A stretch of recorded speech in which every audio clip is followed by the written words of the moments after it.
Hello दोस्तों, राधे राधे। हम सुनाने जा रहे हैं आप सबको बन्नी बन्ना गीत। कैसे लगे कमेंट में ज़रूर बताना। लाइक सब्सक्राइब एंड शेयर ज़रूर करना। कमेंट बॉक्स में बताना कैसे लगा बन्ना बन्नी गीत। आप लोग लाइक नहीं देते, नए हो चैनल पे तो सब्सक्राइब ज़रूर करें। हरियर कइनिया हरियर दूब रे बने, हरियर कइनिया हरियर दूब रे बने, अरे दूल्हे कमाने राम खूब रे बने, अरे दूल्हे कमाने राम खूब रे बने। उनकर मामी सजावई दूनो गोड़ रे बने, उनकर मामी सजावई दूनो गोड़ हो बने, उनकर पापा लूटावई जोड़ा पान रे बने, उनकर पापा लूटावई जोड़ा पान रे बने। हरियर कइनिया हरियर दूब रे बने, हरियर कइनिया हरियर दूब रे ने, अरे दूल्हे कमाने राम खूब रे बने, अरे दूल्हे कमाने राम खूब रे बने।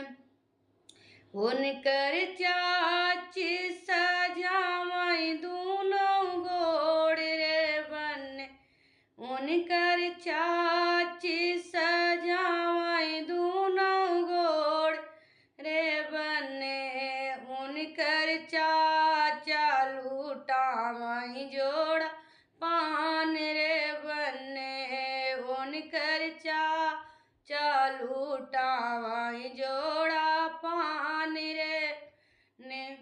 हरियर कइनिया हरियर दूब रे बने, हरियर कइनिया हरियर दूब बने, अरे दूल्हे कमाने रामा खूब रे बने, अरे दूल्हे कमाने रामा खूब बने।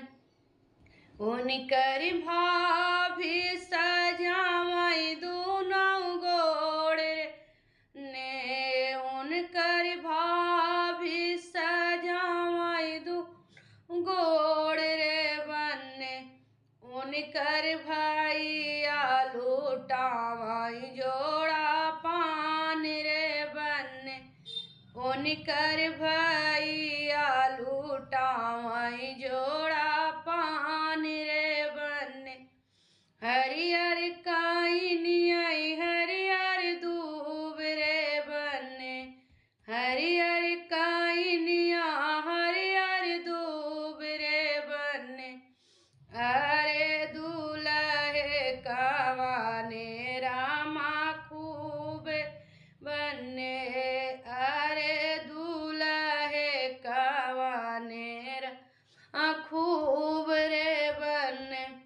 उनकर दीदी सजावई दूनो गोड़ रे बने, उनकर दीदी सजावई दूनो गोड़ रे ने, उनकर जीजा लूटावई जोड़ा पान रे बन, उनकर जीजा लूटावई जोड़ा पान रे बने।